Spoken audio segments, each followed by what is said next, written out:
Here we go then, another episode of Serie Chronicles, looking back in particular over the weekend of action just gone, round 15 in Serie, which had the lot, including another Cagliari redemption story. Delighted to say, as ever, I'm joined by Nicky Bandini and Mina Rizuki for this one, and there's so much to get through.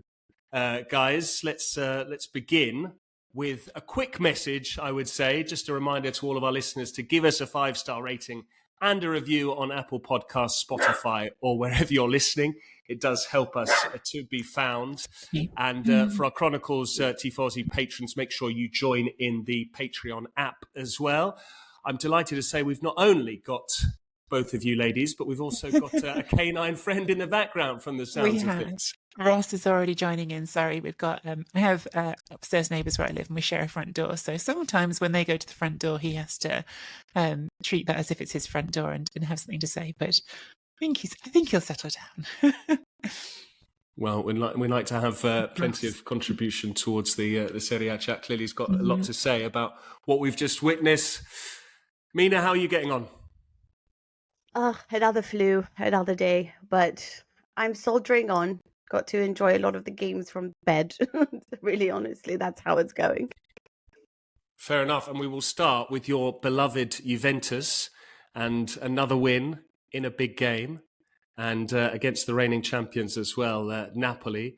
There's only one place to start with this. Federico Gatti, I know you've got a bit of a soft spot for him. How much softer has that spot got since he scored the winner against Napoli?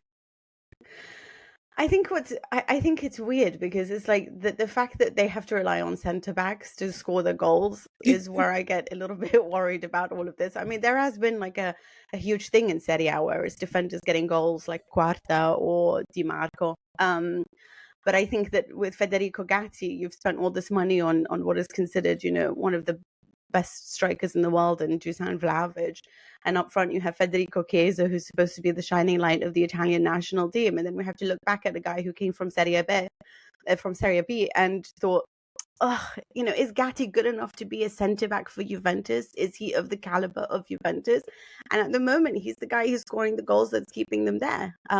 So I mean, one of the things that he said that I love so much is that he's like, well, I was tall, so they put me in defense. And it's kind of like, this was the guy who was a striker, who then was a midfielder and then was put in defense. And he hasn't forgotten how to score the goals. And thank God for that. But I think that, as much as he's been brilliant, as much as he is so obsessed with winning, there's just been countless interviews, whether it's with his father or whether it's him talking about his childhood, what he went through to try to build himself up as a football player. Everyone's talking about the fact that he was a bricklayer, and he contemplated moving to Malta or moving to the United States in order to really live out his dream as a footballer and whatever it took. And I sort of admire the fact that he made it through.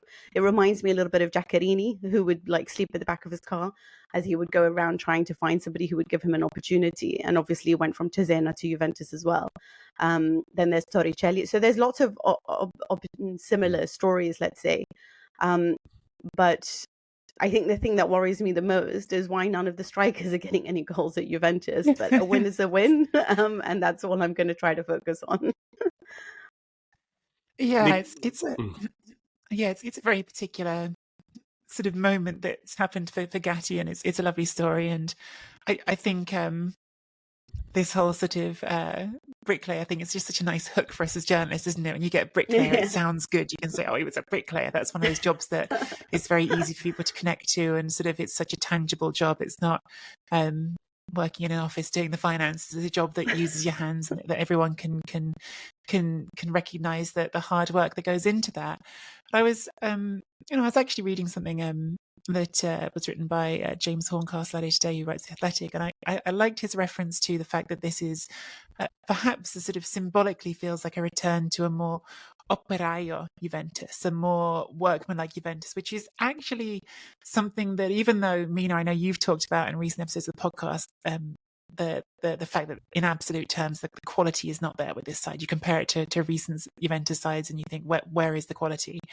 But actually, I do think that spirit of being workmanlike, of always just putting the hard yards in, was very fundamental, even when the best players were there. And that is the sort of thing that, and James was making this point, that gets lost a bit in the Ronaldo era, when suddenly it's the superhero era, and it's not the we're just here to lay bricks and put down foundations and make a successful team. And we're going to go back and forth on this all season, because I don't think Juventus are going anywhere, and I don't think Inter are going anywhere. So we're going to be repeating the conversation about, are they good enough to keep up with Inter all season? And nothing this weekend changes my opinion of that. But I do think that to take the metaphor to its conclusion, that Gatti represents something of that, the foundations being laid for Juventus that can continue being back to what it's supposed to be, the team that will always find a way to win games and keep going to the end. Well, sorry, just before anything, it's interesting because I sort of 2 weeks ago, I wrote this piece for the BBC about Juventus, about whether or not they can win the title. And in it, I said that I didn't say this, but one of the reasons I support Juventus so much is because, and one of the reasons I think I resonated with Ronaldo as a superstar a lot more than I did with Messi, is I'm obsessed with workers, people who sort of live the dream when perhaps they shouldn't, if that makes sense. And Antonio Conte was a great image of that as a midfielder. He wasn't the best. He wasn't technically the best player in the world, but he worked really hard. He wanted to be the very best. And I think that's always how I saw Juventus. And I remember seeing Gaetano Scirea saying that he had come home from celebrating. This was in an interview that he did, which I read many years later, obviously, that he'd come home from celebrating a trophy and saw all the workers lining up to go and catch the bus to go to the factories and work. And he felt really ashamed. And I just always had that image of Juventus as being, despite the fact that they were owned by this really glamorous family and the Agnellis and their ties to JFK and all, like high society, their team was based around workers, working, hard for the team. It wasn't glamorous. It wasn't this side that was Milan. Milan under Berlusconi were the team that would get 5 and 6 goals, that would dazzle you with their Brazilian flair or their Dutch know-how or all of these fascinating things. But Juventus was just this team that plugged away. And Di Livio had the 1-0 written on his hand in the 1998 Champions League final. He had 1-0 written in pen marker on his hand and walked out to the final and showed it to the Real Madrid players, because that was Juventus. They would win 1-0. It was never 5-0. It was never a show of brilliance. It was 1-0. And I love that about them. I mean, they lost by that scoreline, so it was almost karma, which was a little bit funny as well. One way or the other. We can lose 1-0. Exactly. Even if we lose, it will be by 1-0.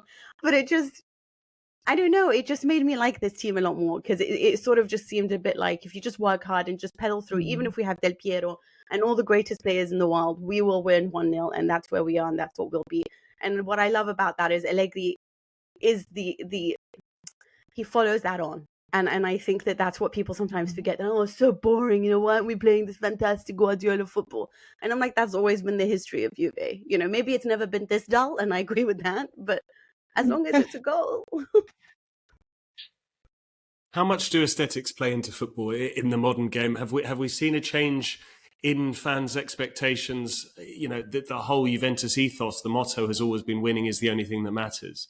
And there's no guarantee they will win this season, and we'll get on to Inter in a moment, because they clearly are up against a very talented side at the top. But if they were to win, would that quell all the discontent and all the murmurings against Allegri? And how much of that is amplified by social media these days, when it's so easy to express your opinion, and you get the sense that actually there's not really this groundswell of opinion against Allegri, that most fans that go to the stadium are just happy to see Juventus winning? I suppose I have a love-hate with social media that lately has felt a lot more like hate, and this last week has been its own little story with those people who've been following it. Joey Barton saying some incredibly obnoxious things about women involved in covering the sport, and it's one of those things where I feel like without social media, that's just someone saying something provocative and being an idiot. And of course, social media, you will always find someone on social media who will argue anything, whatever it is. and then we have to call it a debate. We have to pretend that this is an actual debate and not something stupid. And I feel like that sometimes with discussions around managers as well. Sometimes it only takes one person saying, "Oh, so and so out," and then suddenly it's a debate. And that there would be no debate if Juventus win the league. There would be zero debate because they would have won the league, and that's all that matters. And I don't think there's a serious debate right now about Allegri. I think there had been after last season when it wasn't such a there wasn't really a title challenge, but then no one really made a title challenge to Napoli last season. I think as long as it's a title challenge, that's all that matters. And I do think that's interesting to reflect on when you say that, Patrick, because actually the whole Super League project, the whole idea that was put to us was that the modern football fan needs something to fit their shorter attention span, needs to just have football be broken down into this bite-sized clippable. And to some extent, yes, the online discourse does want that because it wants to know who's the best of the best, and you can't do that without the Super League format of putting all the best teams together. But also, in the end, I think social media has changed nothing about the fact that all fans really want is to crow about my team won and yours didn't.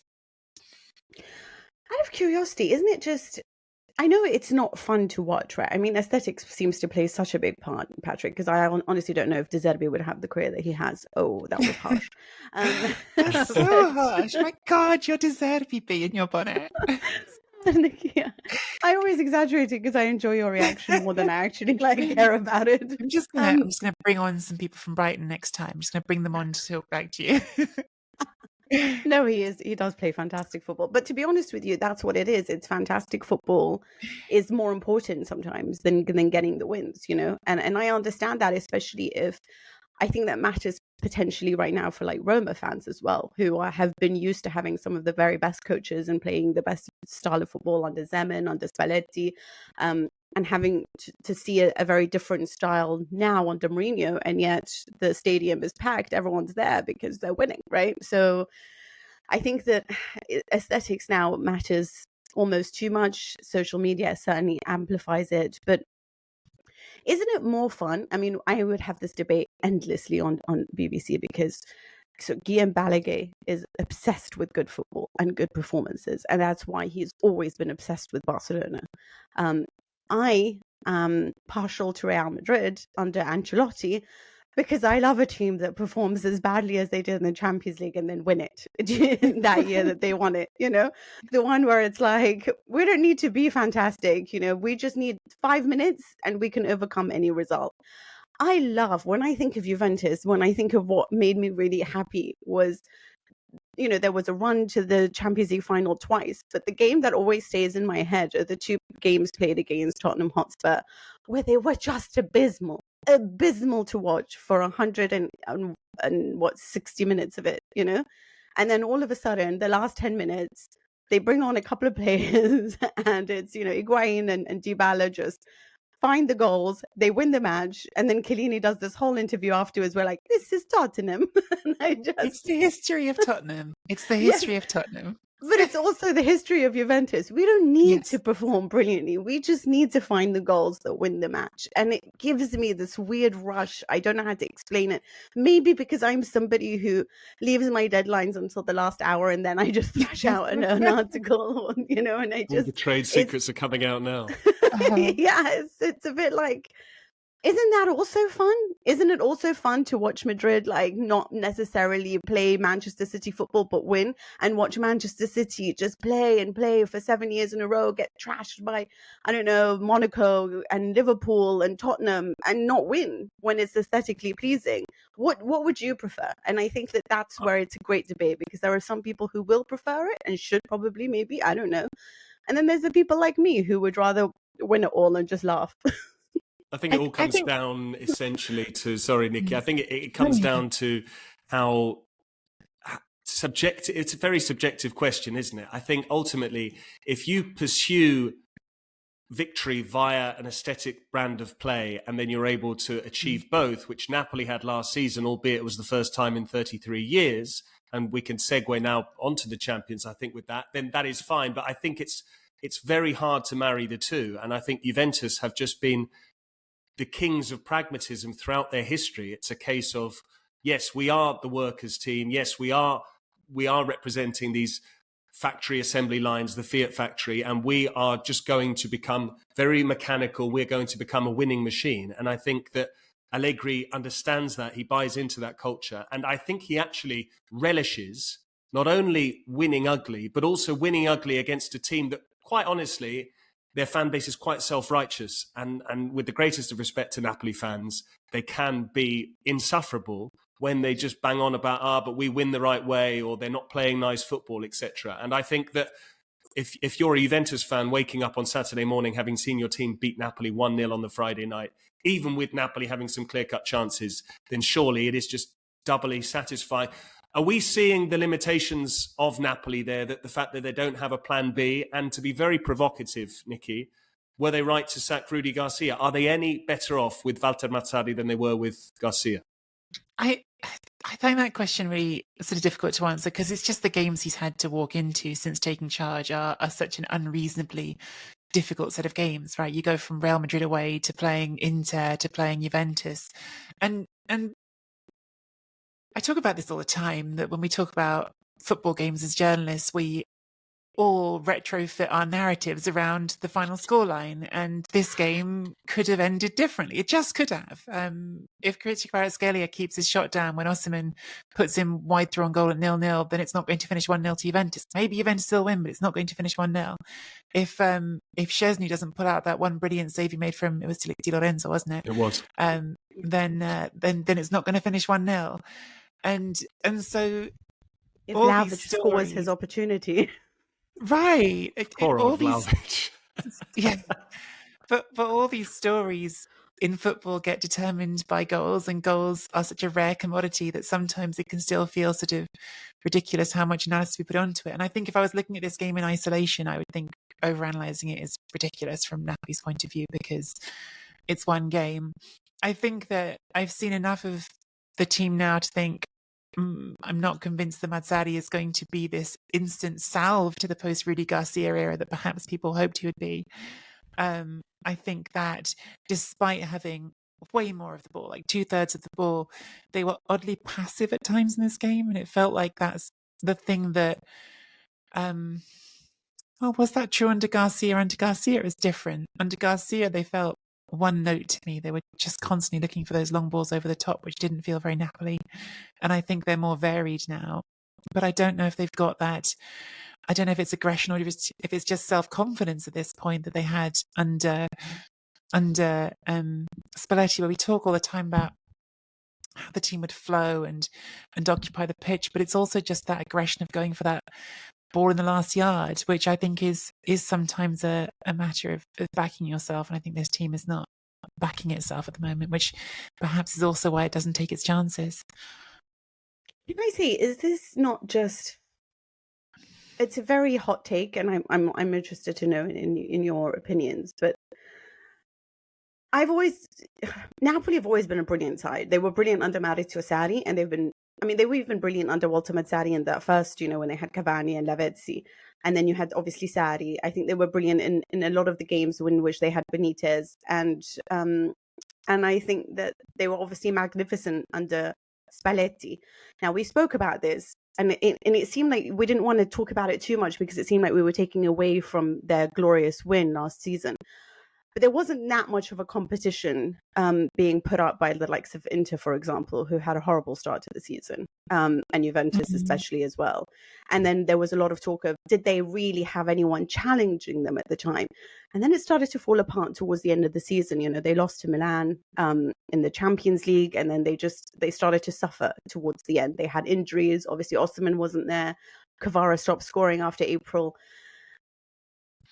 It seems like they had this great mentality, this desire to go, blitz out, win everything, which they succeeded at the start of the season. But somewhere along the line, it was like the real Napoli insecurity started to come up, and we stopped sort of seeing that fight from them that we saw before. I would honestly say, even if they had Spalletti this season, they would probably still find it hard against this particular Inter side, for example, against this Juventus side. They would still, I would always say, to be the best, most beautiful football team that we can watch, because I do genuinely believe Spalletti is a magician on the pitch, but I mean, as a coach. But would they probably not also still suffer, considering that people would start figuring out what to do? They would, I'm just saying that I don't think it's all going to be glorious had they managed to keep Spalletti either.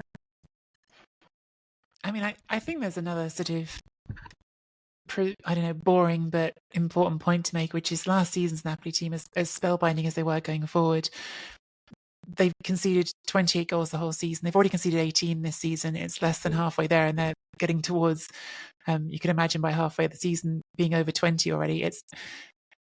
There's very sort of prosaic reasons as well for why things are worse, and one of them is you've sold one of the best centre-backs, I think, in Europe, was the level he was playing at last season with Kim. So there's elements that are missing that aren't to do with the managers as well. Absolutely. I think just before we move on to Inter, I think you make a very good point there, Mina, the fact that whatever happened, Napoli were going to have that danger of the pancia piena. They'd feasted and they were satisfied, and then it's very hard to find that motivation, which again speaks to, and I don't want this to become a Juventus loving, although I'm sure you would adore that possibly. But that was what was so great about those Juventus sides of the 9 in a row, the likes of Chiellini, who, every year they would reset, every year they would forget what had gone before, and they would go out and prove that they're the best team domestically. So I think Napoli have a long way to go. It was that perfect storm of a long wait for a league title, the best coach last season. They had the most prolific striker, and as you said, Nicky, there are very few defenders in world football that allow you to play such a high aggressive line as Kim does. But because of his unique skill set, Napoli were able to do that. And it just meant that even when they lost possession, they were able to win it back in the opposition half. Short route to goal. I mean, I'm making this sound much simpler than it actually is. I don't want to be reductive, but he was a perfect fit for that team in that style of play. And once you lose him, you lose the head coach, and you lose the sporting director as well. Lest we forget, Cristiano Giuntoli is now at Juventus, and I'm interested to see if and when he will act in January. But we have to talk about Inter, because for all of Juventus... I just want to check, are we saying this is the history of Napoli? Is this what we're saying? It kind of is, right? I think history tells us that they had never before defended a league title. They'd only ever won a league title with arguably the greatest player of all time. Last season, they put together the best squad. They had the most valuable player. They had the capocannoniere. They had defender of the year. They had coach of the year. It was a flawless season, and it was always going to be hard for them to match that. And I think Spalletti was conscious of that and thought, you know what, I'm going to go away with my legacy untarnished. I'm going to take my honorary citizenship of Naples, and I'm going to happen to have the Italy top job fall in my lap. But we can talk about the national team, I think, in March at this stage, because lest we forget, we're in December. And Inter are the team on everyone's lips. And I am slightly torn about this. And I don't know about you two, but my sense is, for all the plaudits they're Inter getting, and they are warranted, and for all the fabulous football they're playing in terms of scoring goals, 4-0 winners over Udinese, they've got the best defence in the league as well, they're still only 2 points ahead of Juventus. Is this a gap that is destined to grow, or do Inter start to feel frustrated that despite playing some of the best football we've seen from them in many years, they've still got Juventus and what their fans would concede is a poor Juventus side, not a vintage team, breathing down their necks? I mean, this is the thing with beating Napoli 3-0 or beating them 1-0. In the end, you still just get 3 points. It doesn't change anything, and that's what Juventus' great sort of strength in this situation is, that they don't need to play brilliantly. They don't need to play as well as Inter in a league season. You just need to keep winning. I think that the point you made before is the salient one for me, Patrick. They keep responding. They keep having to do this after Juventus have already won, and they do keep responding, which is a sign of a very mature and confident side. The fact that they sort of did go and win 4-0. Udinese have given up a few goals this season. They're not necessarily a team that you measure yourself by, but still, it's a confident way to respond. Inter are going to have to do it again next week. They're going to have to keep doing it all season as long as they're in Europe, and they're going to, I expect, well, they're certainly going to be in Europe into the new year, and I expect they're going to be in for a way towards the end of the season, personally. I don't know. I think that that pressure that Juventus are putting on right now is very real. I think it will feel more real in February if Juventus is still applying it, because in February, then Inter are going to have some games they really have to worry about outside of the league. And perhaps sooner with the Super Cup, I suppose. And that's the point at which you're going to see more difficult questions answered of them. But look, they brought in Bisek for this game, gave him his first start, and he was great. So there's no reason to question what they're doing. They're winning every game and they're playing well. Yeah, I think that if I'm an Inter fan, that I would be rather thrilled with the fact that I am ahead of Juventus, who have a whole week to prepare.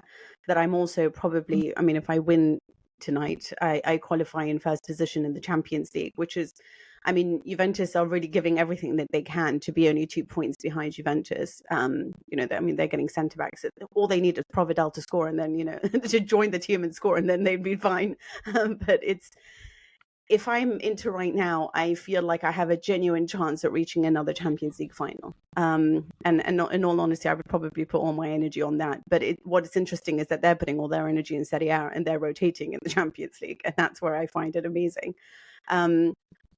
So for that, I have to say it's really impressive. I have to say it's really impressive that they can and have the squad depth. I think also the growth of players like Hakan Çalhanoğlu, who I've always viewed as somebody who's, especially when he left Milan and Inter went for him. I understood the reasons behind it, and they spoke about this recently with the fact that Inzaghi said, I immediately thought of Çalhanoğlu because there were rumors about him leaving Milan. And I spoke to Marotta and he agreed. He had already spoken to him. But I never thought that they would never feel the absence of Brozovic like they haven't felt this season. And I think like Brozovic for me is one of the finest midfielders in the world, and to not even slightly feel his absence is remarkable. So yes, it's their ability to the high press. It's Lautaro Martinez. That I'm interested to see that though, because I think Lautaro Martinez has always been a streaky player. I want to see whether or not he can maintain this whole season and play like the way that he's been playing, because I do feel like potentially he's made that step up now. He's showing us that ability to be consistent, to act like a captain and a leader. And I sort of I hope that I see him like that for the rest of the season. And I'm interested to see what happens going forward as to whether or not that starts to change. You know what's in my head right now, just to pick up again on Patrick's question, to come back to it. I think last season, as we've all just said, was a season unto itself. Napoli got out so fast out of the blocks and they never let up and they became uncatchable. And it was this particular season as well with the World Cup in the middle of it that perhaps amplified some sense of that. But you go back to the season before and Milan won the league, but I'm not certain they were better than Inter. They just had the ability to hold their nerve when they needed to. And I come back to that game in April, the one against Bologna, which everyone had been looking at forever and saying, well, Inter are going to win their game in hand against Bologna and then they'll go back on top. And they didn't. They went 1-0 up against Bologna with Perisic and they blew it. That's what Juventus are holding on for. Juventus are holding on for just keep on the heels, keep on the heels, keep on the heels. And when that moment comes in April, be ready to pounce on them, because in general, no team can get through a season without slipping up somewhere. And that's all it comes down to. Do you see this Inter doing that? Do you see Inter retreating to type, to have those, I don't know, because this Inter just seems to be like on a whole nother level to anything I'd seen before. Well, it's because they've got the demon of Piacenza in charge now, Mina. Simone Inzaghi, for those not familiar with his new moniker, which apparently was doing the rounds on Twitter and was then put to him by Sky Italia journalist Marco Barzaghi. Oh, no, it was Matteo, wasn't it? It was his brother, anyway, for Sky. But I have to rail against the suggestion that Milan weren't necessarily the best team when they won the league. I think that's a common misconception. I think it does a disservice to a team that got 86 points that season, a team that, I mean, I did almost every game in their run-in, so the numbers just stick in my head. They conceded 2 goals in their last 11 games. They had 9 clean sheets in that time. They won each of their last 6 games. They went 16 unbeaten to close out the season as well. All that, and the last loss they had actually was in January. It was that crazy game with Matteo Serra, the referee who gave that rather odd decision for Spezia. So that was a big bone of contention. But I think you're right. The one thing that could cost Inter is this mental fragility that we've seen in the past. Simone Inzaghi's never been there and done it and got over the line with a title challenge.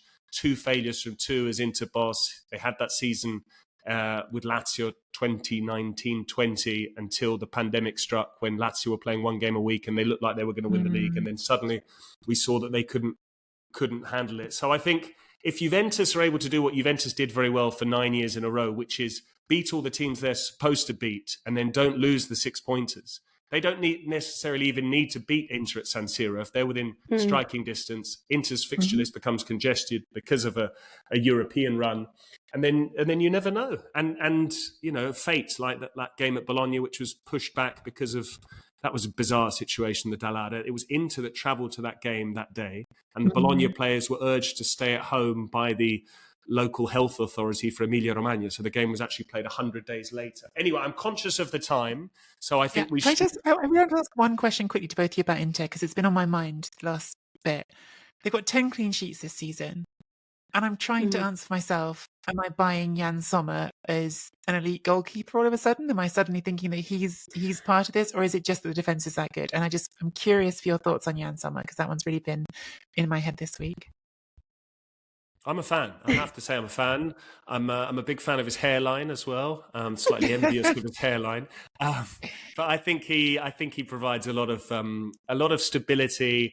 I think he seems to be vocal despite not necessarily being an Italian speaker, and he just seems to exude confidence, which is what you want. And I think Onana was, well, in theory, in terms of what he achieved with Inter, Onana was a hard act to follow.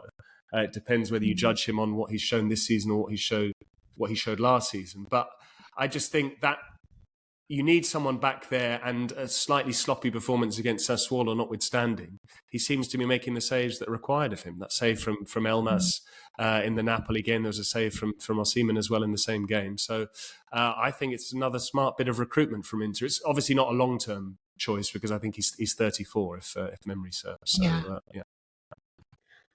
Sort of, it depends on the kind of team that you are. Just a quick one. I mean, if you have a solid defense, then your goalkeeper, you just need a good goalkeeper. You don't need the very best.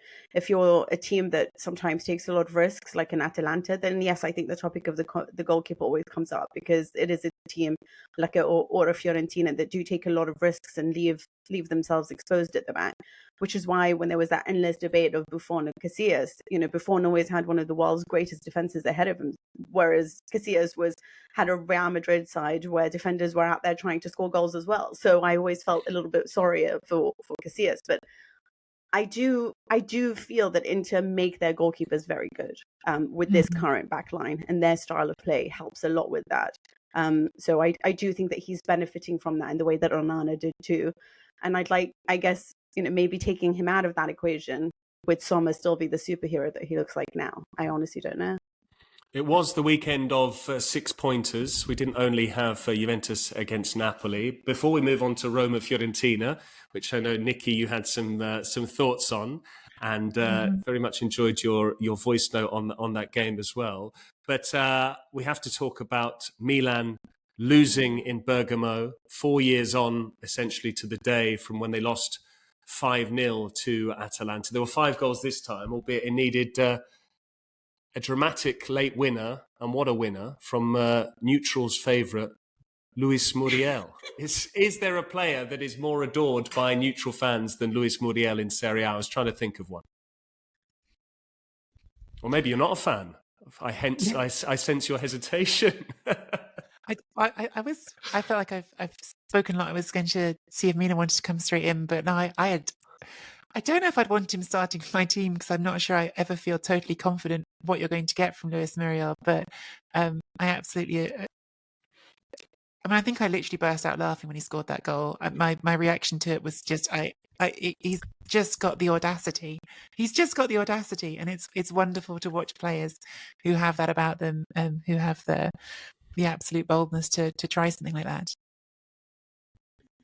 It's like having that one friend of yours who, like, it's before exams and they don't study and they just show up and they get straight A's. I kind of feel like that's what Muriel did, Yes, I wouldn't want him for my team. I think he's fun to watch because, and the fact is that he was booed coming on, because it's like taking off Lookman for Muriel, who you never know what you're going to see. Gasparini insists that he sees all of this in training, and he always tells him, well, why don't you show it to us in the game? And I never know, because he's got it within his I'm just not into, I'll be honest with you, I'm somebody who prefers effort over brilliance. So he's never going to be a player that I'm going to lean to in that sense. See, I think I have a different analogy for him, Mina. I think he's that friend who, when you're younger and you're going out, you know, they'll say they're coming. You never know if they're going to show up or not. But if they show up, it's going to be the best night of your life. You know, there's that friend who you know is going to take the party to another level. Like when they show up, you're going to have a great time, but you just don't know if he's going to be there. Muriel the Maverick. There you go. Football's very own peacock. Yeah, we have to talk about Stefano Pioli and the implications that goal has on his future. Just when Milan looked like they'd got a good point from Bergamo, Muriel comes on. And if any of our listeners haven't watched that goal, go and watch it back on loop. I mean, it's been everywhere and you can watch it from every possible camera angle, but he rolls his studs over the ball to control it as it comes in behind him before then backheeling it past Mike Maignan into the corner. Where do Milan go from here? Is it a case of hobble on with Pioli until the end of the season? Do they need to make a change? Do they consider making a change immediately? Do they wait for the Champions League denouement, which looks like it's going to end in elimination? Mina, where do you stand on Pioli in, Pioli out? I think that I definitely don't want Pioli out. I honestly cannot think of who they can bring in that would be able to help this team at this moment. Not because there isn't a great coach out there. Well, there isn't a great coach out there. And I think that the problem is that a lot is being expected of Pioli, and I'm not entirely sure why. I find it crazy that Chelsea has spent $1 billion and can't even push top 10 at the moment, and they've brought in 15 new players, and a lot of that has to do with the change of management, change of 1,000 different players. It takes time to build that, especially with Pioli. One of the greatest thing that ever happened to him was the pandemic in many ways, because you got to spend all this time talking to his players, got to spend time finding out what their strengths are, chatting to them over the phone, going to see them afterwards, and being able to design a team that sort of brought out their very strengths of the individuals that he had, and shielded all their weaknesses. And I think he just doesn't have that time right now. He's been getting 10 players to do something with over the summer. And here's the thing, a lot of these players don't actually fix the gaps that the team had. There's still no great midfielder that directs play. There's still no alternative really to Olivier Giroud. And yes, Luka Jovic just scored and it's wonderful, but the guy came in on a 1-year deal on the 1st of September. He was a Hail Mary. This is not a striker that you need to cover for Olivier Giroud, especially not when you look across town and you see people like Lautaro Martinez and Marcus Thuram. Heck, even Vlahovic and Chiesa, they haven't scored goals recently, but you definitely love them to be part of your team, And I think that and there's no alternative for Teo either. And that's the issue. I mean, we're going in with a squad that has had 26 injuries, 18 of them muscle injuries. So yes, there's a lot that I can be angry about Pioli for. I think some of the tactics have been super naive. I'm a little bit not upset, but I don't understand why players like Rafael Leao are not progressing as players. And I don't know whether that has to do with Rafael Leao in particular, but it just sort of seems like his talent is his talent and there's not really a growth period. We're not seeing more of what he can do. We're just sort of seeing Leao and he's consistently inconsistent. And that's the best way that I can describe it. And he's been injured. And so that's another thing. You bring in Pulisic and you bring in Chukwueze, and the team doesn't really seem to have any attacking patterns of play, nor are they defensively sound. They can't be defensively sound when they only have one centre-back available to them anyway. But I think going forward, it takes time to build all these patterns of play, and you need a whole team available to you. I did genuinely believe that was Juventus' problem last year. They just didn't have time to figure out how it was all going to go.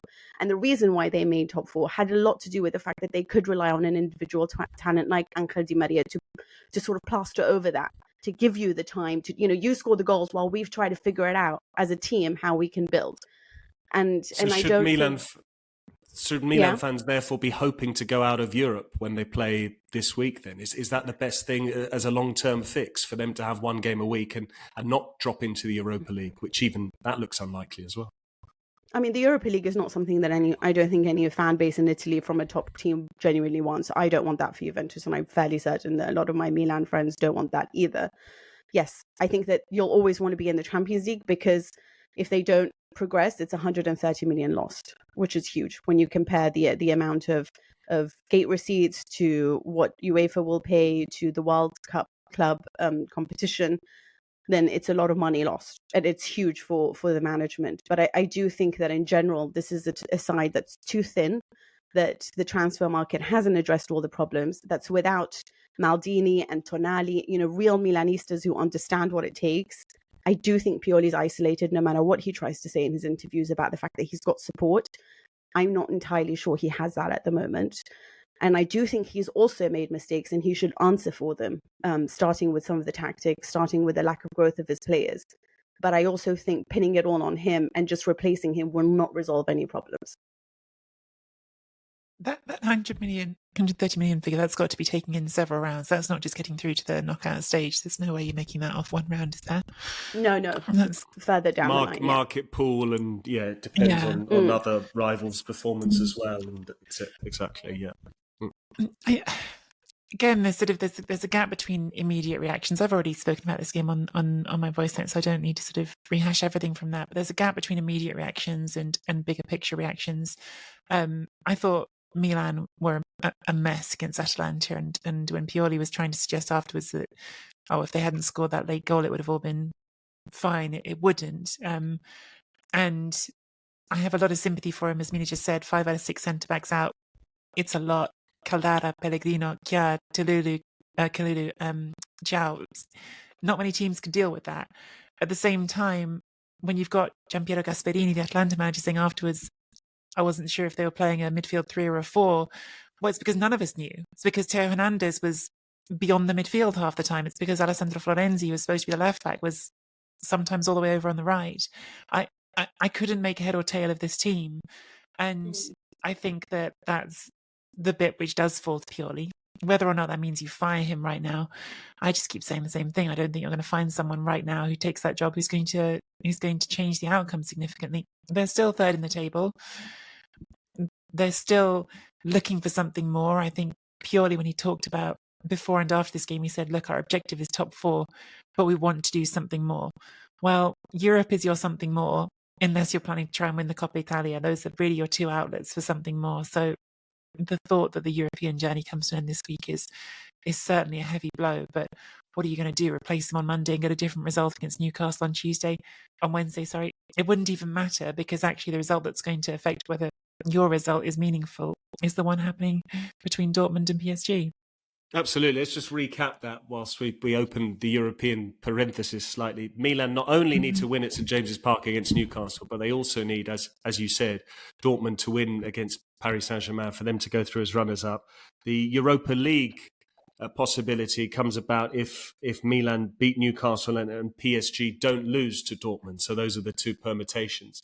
But it looks like for all of the other Italian clubs, it's fairly plain sailing. We just have to decide as to who's going to go through in top spot or not. Inter currently second behind Sociedad on goal difference. They drew their reverse fixture, so a draw would not be enough. They'd need to beat Real Sociedad at San Siro, and similarly Lazio would need to win in Madrid against Atletico to top their group, and Roma look unlikely to top their group. So all things considered, can we call this a successful group stage for the Italian clubs across the board, Milan notwithstanding? There you go, Minnie, you go. I find it remarkable that Lazio's Yes. I mean, truthfully, yes.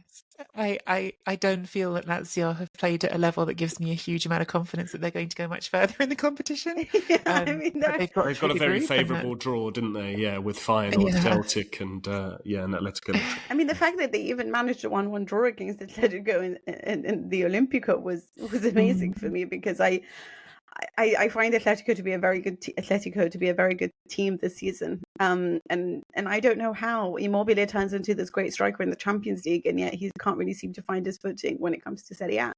So this is a team that, I mean, against Hellas Verona, they were just, they're rubbish. But I'm very happy for them that they are going through. And I think, yes, it's been very successful because everyone will go through. And you never know. You honestly never know. It's PSG, it's away from home. It's just about whether or not they can beat Newcastle. But with all the injuries to Newcastle, it's a possibility that Milan could still go through as well. I sort of still pray for them, but I do think it's been successful. You always want all the 4 teams to go through, but it's very difficult nowadays when you consider the gulf of difference in finances. I think it's about what I expected this season, honestly. When I saw the draw, I expected Inter to go through. I expected Napoli to go through. And I thought that Lazio, the question was, are they good enough? And Milan, the question was, is that group too tough? And so I think I expected that probably there was a reasonable chance of that splitting. So one team got through and one didn't. If you're asking me which of those teams I think is a better team and which would represent Italian hopes better in Europe, well, it's the one that's third in the table, not the one that's struggling down in 10th. But that's the way the cookie crumbles with group stages. And as I've said a few times, Milan, in the end, if they could have just scored a goal in some of these European matches when they needed to, then the picture would look very different for them. But can I just say, like, I find it really obnoxious of Italy. Like, I've had to deal with. I mean, I was basically taking myself off Twitter last year because it was so annoying to watch Allegri out just being the hashtag at all times. Because it was a little bit like, I don't know what you expect from this team. Like, look at it, it's disastrous, you know. And then we have to deal with Pioli out from even January because they weren't beating Inter in the semi-finals of the Champions League. I do sort of feel like the fans start to get really obnoxiously entitled, and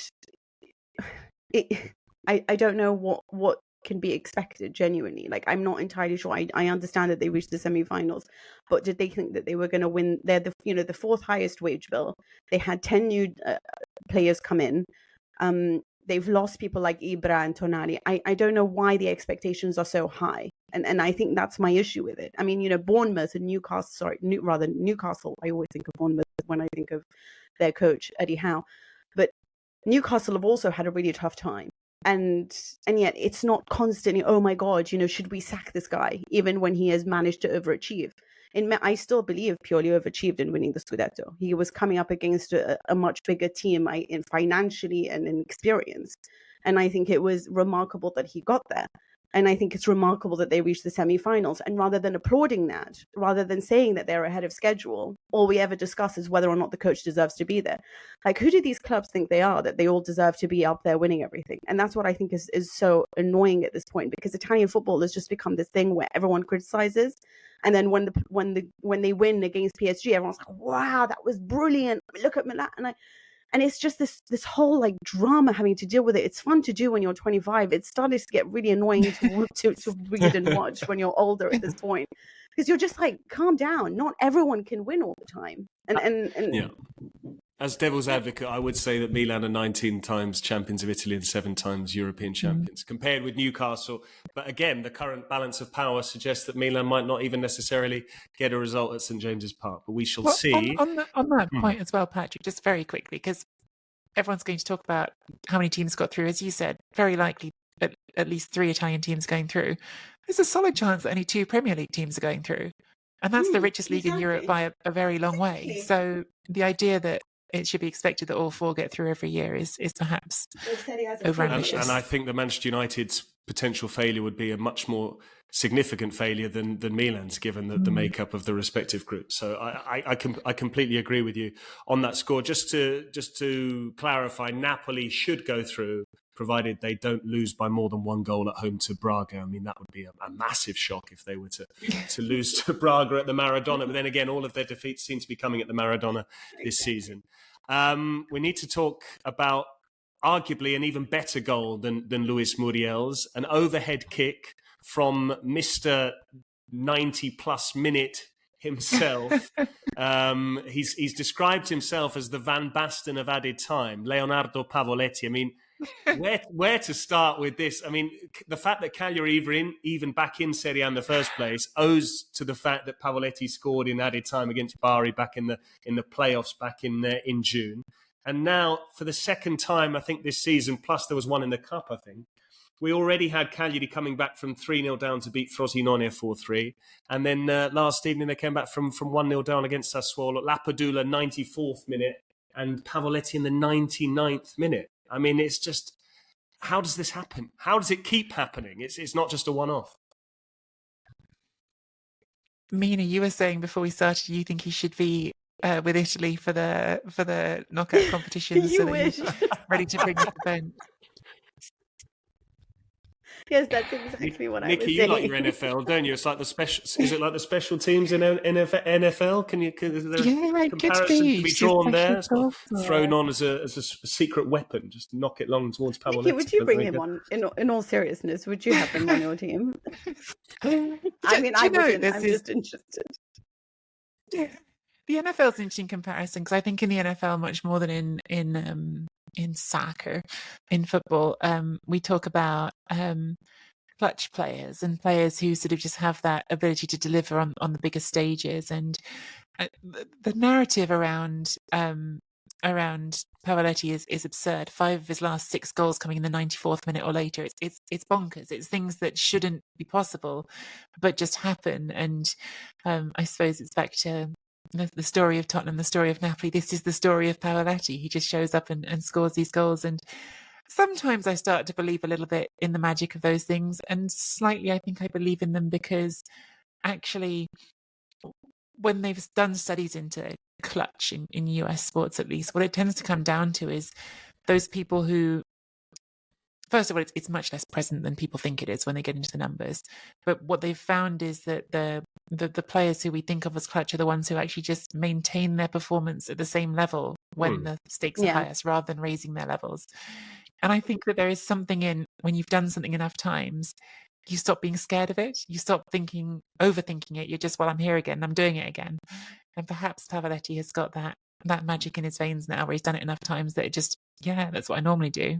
While we're on sporting crossovers, and this is a nod to our Australian producer Simon, it reminds me a little bit of Stuart Broad swapping the Bales during the Ashes series. You know, it's that thing where he thinks it might get in the opposition's mind, and then you start to think you have this sort of supernatural gift as well. I wonder whether Pavoletti comes off the bench and he thinks, not only do I have this extreme belief that I'm going to score, but my mere presence on the pitch in added time when my team is chasing a goal is enough to put that little bit of uncertainty in the opposition's mind. I just wonder whether it becomes a psychological edge to that. Am I clutching at straws, Mina? You don't look impressed by that. No, I believe in that. No, I actually really believe it. I believe in self-fulfilling prophecies. So if you always think that, it's almost like, how you'll always score against a particular opponent. It's because you enter the field knowing that opponent is somebody that you tend to always score against. So you have the confidence required to pull off the things that you probably wouldn't,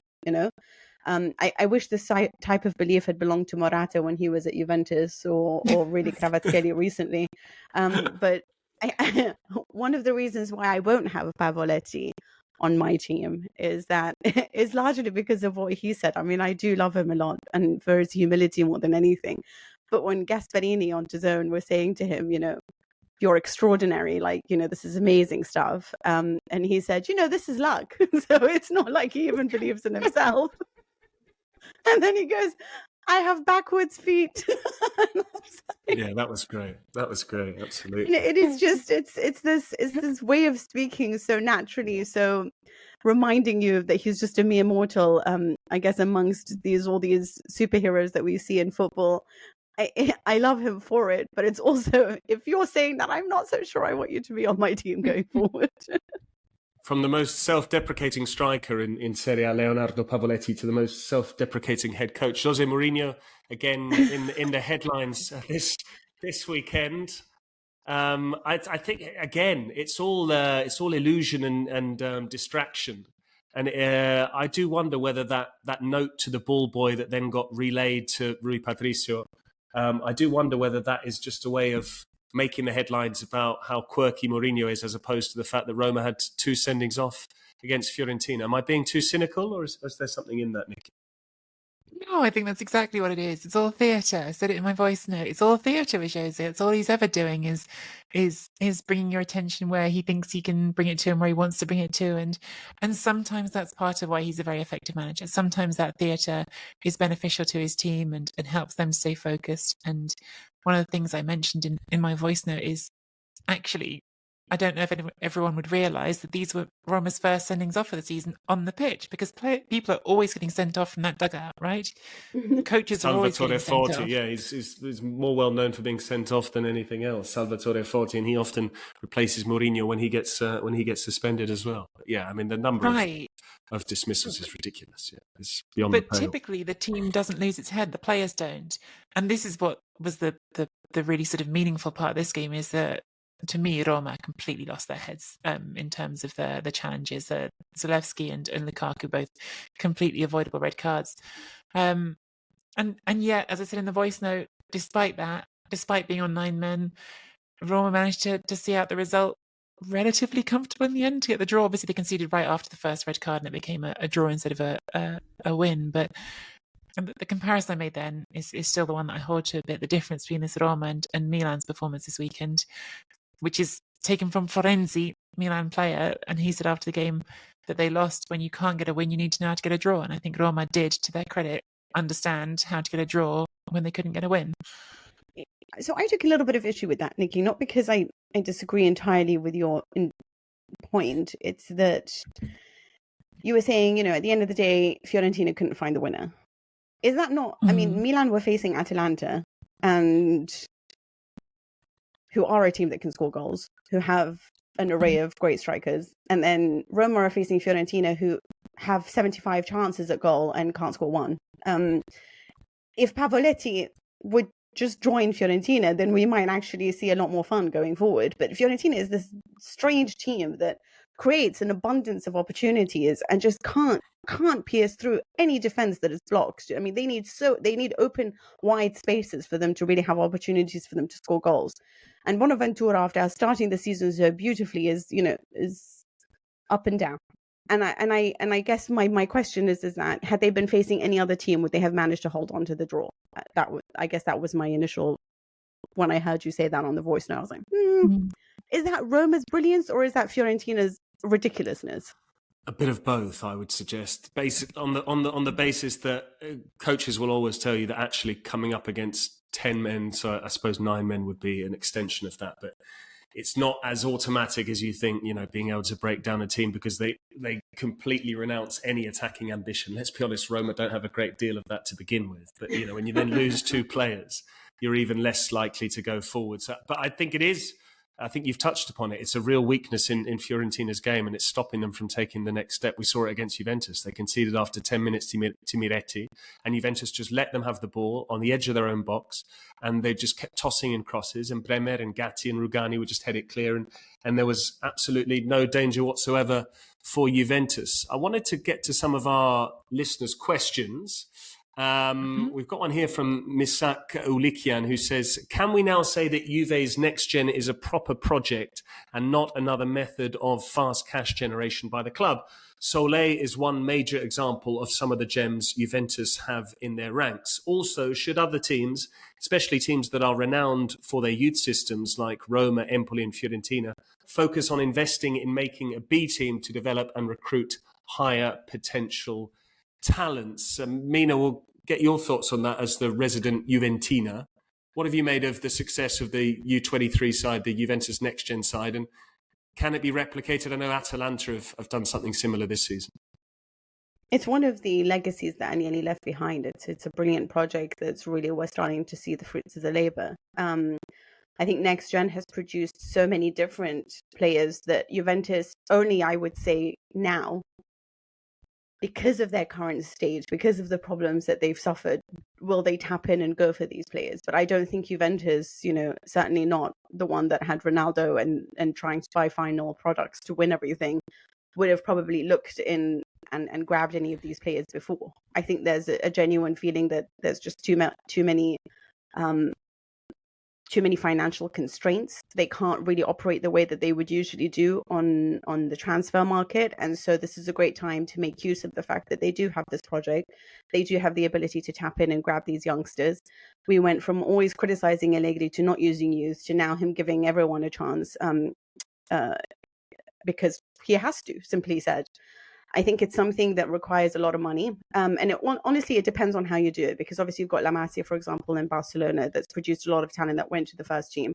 And then you have the Castilla in Real Madrid that is often used as a cash cow for Real Madrid. And it depends on what the needs are of the particular team. So I don't know. I can say now they're tapping in and using that talent, but maybe in the future it will be used as a cash cow to sort of supply all these various teams with players, or swap deals in order to get the ones that they really want from their competition. They like to cannibalize the team, and that might be used as the best way forward. I think teams do want to replicate it. Milan especially have spoken about the fact that they want to create an under-23 team. The point is that it does take a lot of money, and that's something Juventus have that other teams don't, is that they are financially comfortable, or at least they were, certainly when they started to ensure that they had this team to look into and had this project to start. And so this is where I worry that other sides might not really be able to invest in it. And I think that's one of the problems that's holding back Inter at the moment, because it takes a lot of money. And Nicky, a couple of the clubs that were mentioned there, I think they're already using their academies very well. Roma tend to sell off the young players, and if they're good enough, often they'll bring them back, won't they? We saw that with Lorenzo Pellegrini from Sassuolo. And I think Empoli are arguably the best run club in Italy in terms of the way they use their academy. Yeah, I suppose there's ways and ways. Atalanta, of course, are sort of reputed as having one of the best academies, and they've produced a great deal of exceptional talent, much of which very quickly finds its way onto other clubs, and that's how they support their business model. I think academies are fascinating as a topic, because increasingly you've seen the multi-club model being used, where it's not just about what you can source locally, and it's about what you can bring in from different countries, and then talent gets moved across different countries. But both those you've mentioned are certainly very effective with it. I think it would be fascinating to see more clubs follow what Juventus have done and have the next gen project. I have mixed feelings about B teams and what it says about football, and whether or not that's a good thing from the point of view of clubs and fan bases and wanting every local area to have its representation. But in terms of player development, I think it's a model that breaks something that gets talked about a lot in Italy, which is not giving young players enough of a chance, not seeing them get onto the field, seeing this sort of overprotecting of young players up to a certain age, and then chucking them into unfamiliar clubs in the lower divisions where they don't necessarily get looked after very well, and they don't get brought through in systems and models that work for them. So I have a lot of mixed feelings about it, but without question it's been good for Juventus, and the players coming through there have been often quite exciting, although some of them, like Samuel Elling Jr., seemed quite exciting for a moment, and then who knows what happened to him.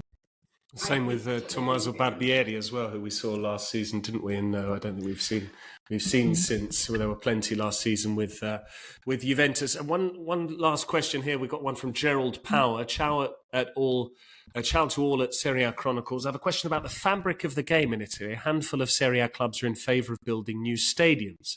I'd love to know what Mina and Nicky think about this. For me, it would be quite sad to see the end of the Stadio Olimpico and the San Siro, not to mention the Renato Dall'Are in Bologna. Demolishing these stadiums is obviously rational on a lot of levels, but in my opinion, something precious would be lost, namely heritage and individuality.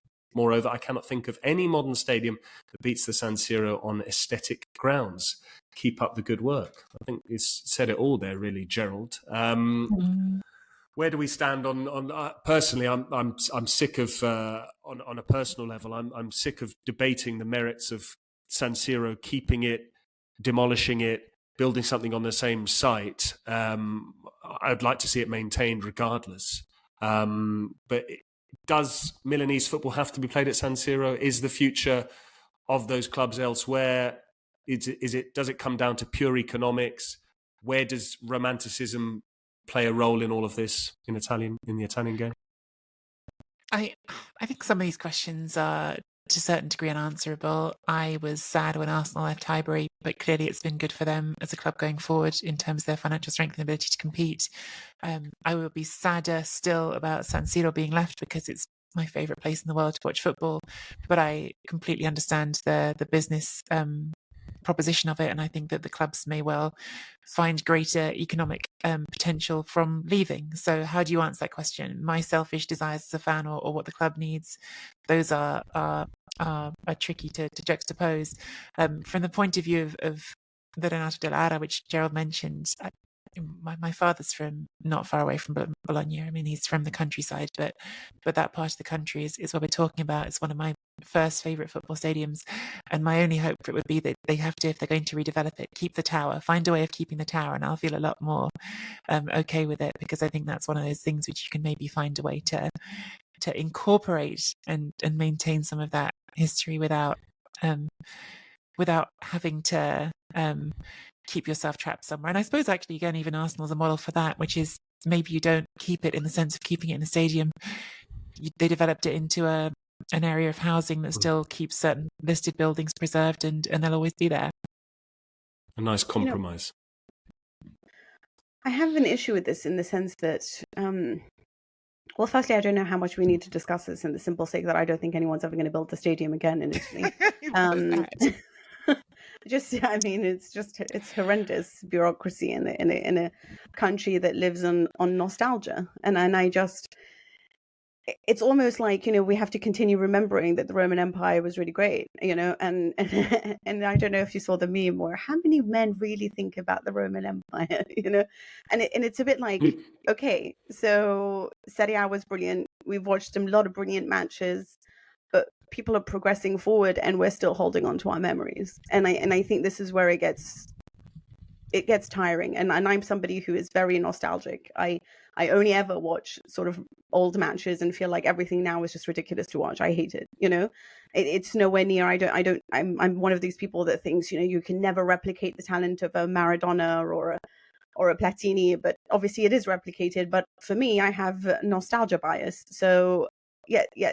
If we ever want to reclaim former glories, if we ever want to move on and actually compete with the big boys and do this, and unfortunately we do have to tap into the new century and start to do things properly and act as a country that chooses progression rather than romanticism. And I think that's where it's stuck. Everyone's like, oh, but it was so pretty when we watched it. Yeah, that's great, but like, what about the new generation? What are they going to experience? Like, can you go to the bathroom at San Siro? Have you been to the bathroom at San Siro? I mean, it's pretty full. It's the kind of stuff. It's an exercise. Precisely. And so, yes, memories are there, and they will never go, and they will never abandon you. And of course, you hope that every single child in the future can one day experience the San Siro. But why don't we dream of giving them something even better? Where we win, I don't know, 10 Champions League going forward, and it's in a whole new stadium, and it's new players that everyone's obsessed with, and we're not talking about Berlusconi's time or Saki's goals or Saki's tactics, or just move on. But we can't do that, unfortunately, and we don't need to anyway, because bureaucracy will stop us. So. Bureaucracy will stop us building stadiums. I'm going to stop us from doing this podcast because I think we've reached the end of it. Thank you so much, everyone, for listening to this episode. You can find us, as always, Twitter, Instagram, YouTube. All the links will be in the show notes. And for certain, you'll be hearing from us again through the week with some voice notes after the European games. But that's it for now. So enjoy your Tuesdays, and we'll speak to you soon.